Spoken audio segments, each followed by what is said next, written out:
Yung Senate President mismo, nahaharap dito sa...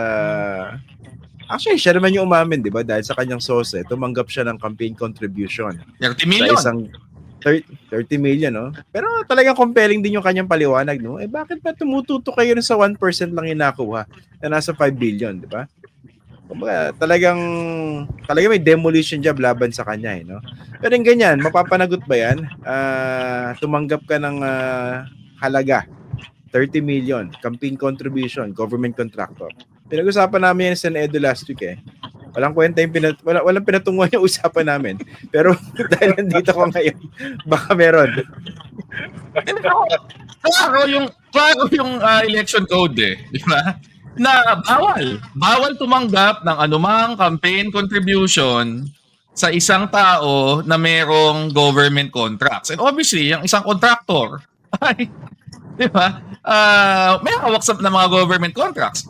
In fact, yung at anong dahilan para sa prohibition na yun? Exactly yung issue na nire-raise doon sa report na lumabas kay Senator Chis Escudero. Di ba? Na ang implikasyon, di ba dati 4 lang yata yung kontratang hawak. Nung na-elect siya, biglang tumalon sa 40, mahigit, 50. Kalahati pa yata, doon ginagawa sa probinsya niya ng Sorsogon. So, kahit na i-deny niya, sabihin niya, wala akong kinalaman dyan. Although, ang comment ko lang sa ganito sinasabi niya kasi wala akong alam tungkol sa negosyo ng taong yan, hindi ko pinakikialaman, etc.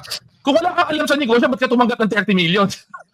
Ibig sabihin, tataga pa ng 30 million sa tao, hindi mo man lang aalamin kung ano ba talaga ang negosyo nito, kung saan galing yung 30 million na binibigay sa'yo. Ako, mas nakakaabala pa yun na willing pala siya tumanggap ng... Bakit hindi? Willing pala siya tumanggap ng 30 million sa isang tao na wala siyang alam tungkol sa ano yung negosyong ginagawa. Ayop But anyway. Attorney, bak tinanong mo kasi kung saan galing yung 30 million, baka bawiin. Diba? Kagabi pala, kagabi pala, kausap ko si Attorney Mac. Ito yung isang pwedeng gamitin daw na hindi ko na sinasabing palusot. Siguro argument. Lusot. Hindi yung depende raw doon sa nag-contribute. Kunwari, yung contractor as a company, yung isa naman as a person. Kunwari, Ronald Llamas. Totoo yun. Pero sabi ko, parang naglolokohan din tayo Wala ba siya impluwensya ng sarili niyong kumpanya? Pero malinaw palusot. Kahit sa mo tignan. Palusot yun. Diba? Malinaw naglolokohan. Oo. Diba? Pero legally, pwede bang gamitin lusot yun? Ako, isang posibleng defense yun na gagamitin. Although, ang sagot naman dyan, kung yung prosecution, yung tinatawag na piercing the veil of yung corporate fiction, di ba? Lalo na kung presidente siya. Kasi presidente daw, di ba? Nung kumpanya na tumanggap ng contracts. Nung kumpanya. So, pag ganun, papasukin mo na yung intention behind the law, di ba? Wala namang pinag-iba yung ang nag-donate presidente at yung mismo o yung mismong kumpanya. Di ba? Pareho yung effect Di ba? Na parang nagkakaroon ng implikasyon na kaya ka nagko-contribute para ikaw ay mapaboran. Di ba? Sa mga kontratang pinapasok mo sa gobyerno. So, the same conflict of interest, di ba? The same possible abuse nag-arise regardless of kung saan nag-donate ay yung kumpanya mismo na nakapangalan doon sa kontrata o yung presidente ng kumpanya na yon, di ba? Parang ano na yon. I mean, of course, kung ikaw yung abogado at humaharap ka sa criminal case, gagamitin mo yon, di ba? Na depensa. Pero ako tingin ko dapat i-set aside yung ganong klaseng depensa. Otherwise, wag nating isang tabi na natin yung provision na yan dahil napakadaling iwasan yan. Di ba? Yun yung punto Pero di ba, attorney, yun ang trabaho ng mga abogado, magpalusot? Yun yung trabaho ng mga abogadong kumikita, hindi yung tulad ko. Attorney, may isang issue rin dyan. Dahil kahit ikaw ay individual na nag-contribute ka sa isang politiko, dapat yung kinontribute mo hindi lalampas do sa 5% ng iyong di ba may ganun din? So ikaw naman yung may ipit. Posible. Oo. Pero kasi ngayon wala pa tayong hawak na mga ebidensya regarding yung yung kanyang total na di ba? Yes. Oo So yun ang isang kailangan silipin din. Halimbawa, si Harry Roque, si Idol, nagbigay siya ng 37 million campaign fund kay Vice President Sara. Nasa record yan. So, ibig Tama. sabihin, yung 37 million, no, ay more Hindi than dapat nakapasok doon sa threshold. 5%. Tama. 5% Tama. ng kanyang taxable income. 'Di ba? Ikaw Barry, ako kilala ko si Harry Roque, no? Sigurado ko hindi yun 5% ng kanyang taxable income. Ano, 10%? Or 2%? Baka Oo naman eh. Baka si Mr. Supranational, ganun kayaman. Ang dami pa. Ang dami pa ng pera ni Harry Roque kung gano'n, no? Si 37 Mr. ba? Supranational. Dahil yung bank account ni Harry Roque nahanap dun sa kwarto ni Mr. Supranational sa Pogo Hub, di ba? Mm. So, pwede naman na mas mayaman talaga si Juan. Pwede. Mr. Supranational. Wala naman ako naisip pahiwatig. Oh, wala nga. Wala akong na-gets ni isa eh. Ito pala, paano kung imbestigahan talaga to ng matindi ng COMELEC? Hindi ba magkakaubusan dyan sa sa politika? Hindi ba common yan yung tumatanggap ng ng campaign contribution sa mga malalaking negosyante at marami sa kanila mayroong kontrata sa gobyerno? May mga bago nga lumabas eh. Marami pang contractor yung nagbigay kay Cheese. May nagbigay ng 20 million, may nagbigay ng marami pang iba, no? Na may kontrata rin sa gobyerno. Ganun ba? So hindi lang ito si Lubiano. Meron pa daw iba. Mm. Kaya lumalabas na yan ngayon eh. Sa Rappler, yung paborito ni Christian, no? Oh, Rappler, paborito natin. no? Oh, yan. Marami pang lumalabas ngayon. Mukhang bahagi itong kasama natin, Attorney Barry, ng demolition job eh, no? Dahil sinisi niya eh. Sinisi ni Cheese yung kwan eh. Yung mga media eh. Oo. Na miyembro ng isang conspiracy sa isang demolition job.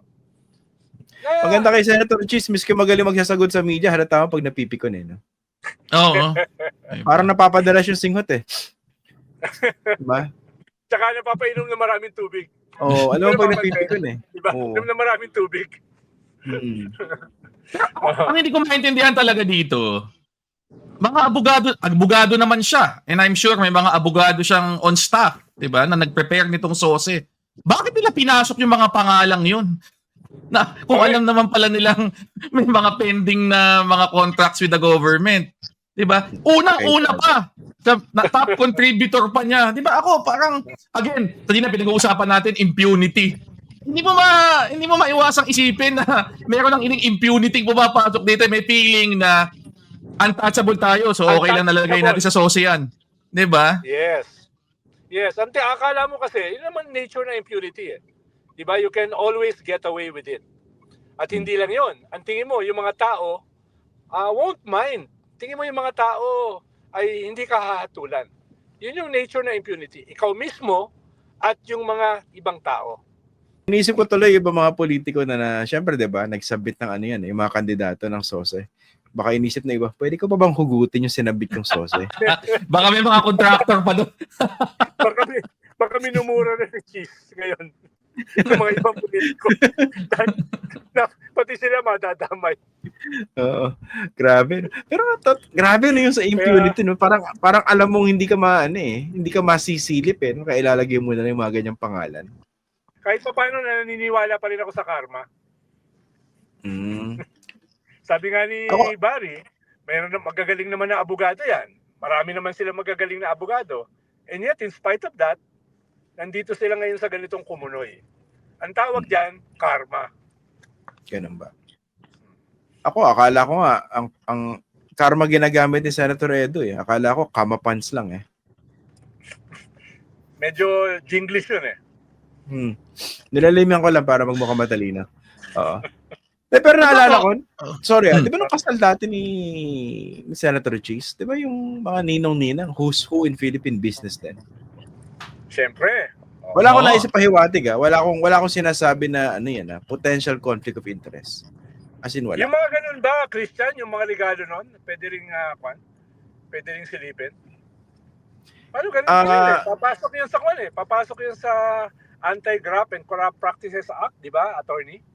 Meron tayong crime sa revised penal code, indirect bribery. Na actually, meron ding presidential decree na pinaparusahan yun.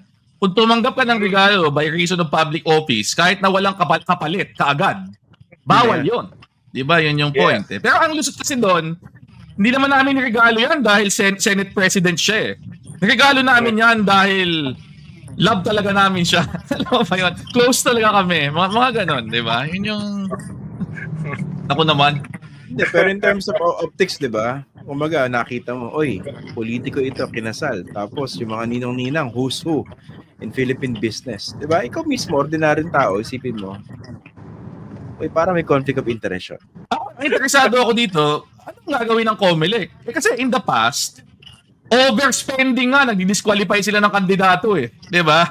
Ito, illegal campaign contribution eh, na merong isang election offense eh. So ano gagawin nila? Di ba? Yun yung... parang kahiyaan to, no, sa COMELEC pag wala silang ginawa. Pero pag pinag-uusapan nga natin kanina, Christian, Barney, pag talagang seseryosohin ng COMELEC ito, ang daming tatamaan. Oo nga eh. Diba? Ang daming tatamaan. At yan ang tunay na crisis. Political crisis.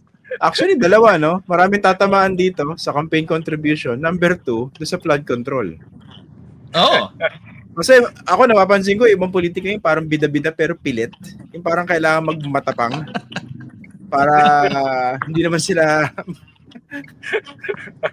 mapagsuspetsahan.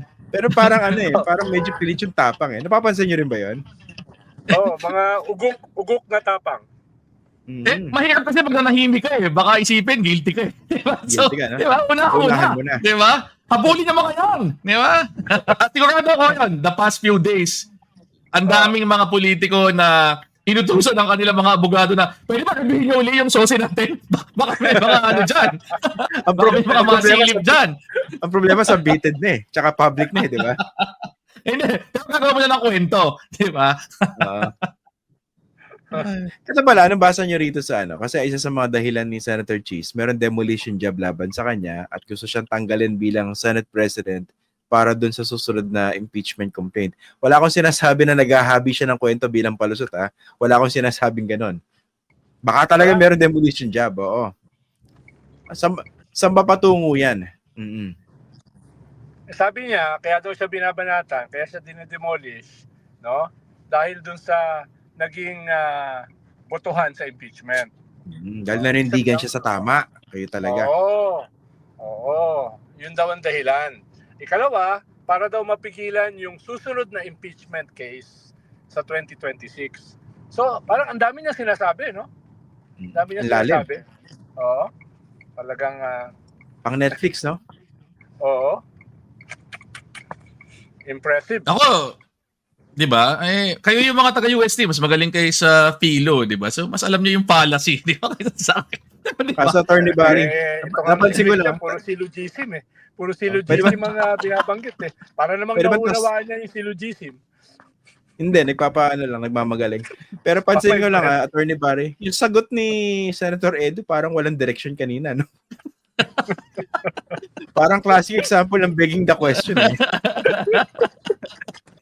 Hinihintay ko sa mapupunta yung sinasabi niya. Parang walang nangyari. Parang yung kay, SP Cheese, di ba? Classic example ng argumentum ad hominem, di ba? Parang hindi sinasagot yung Ang sinasabi, hindi, paninira lang yan. Di ba? Hindi niya sinabi kung totoo, hindi. Sinabi lang niya, paninira yan. Bakit 1% ang binabanatan? Di ba? Ayun, what about teasing, di ba? What about teasing, di ba? Bakit yung 99% hindi nyo sinisilip? Diba? Grabe, no? Talagang pinaproject nila si Senator Cheese, no? Pero ito pala. Diba? Hindi, yan yung ikatlo na pinakamataas na opisyal ng gobyerno. Yan, di ba? Yan yung ikatlo sa succession. No? Tama. Tapos ginaganyan nyo.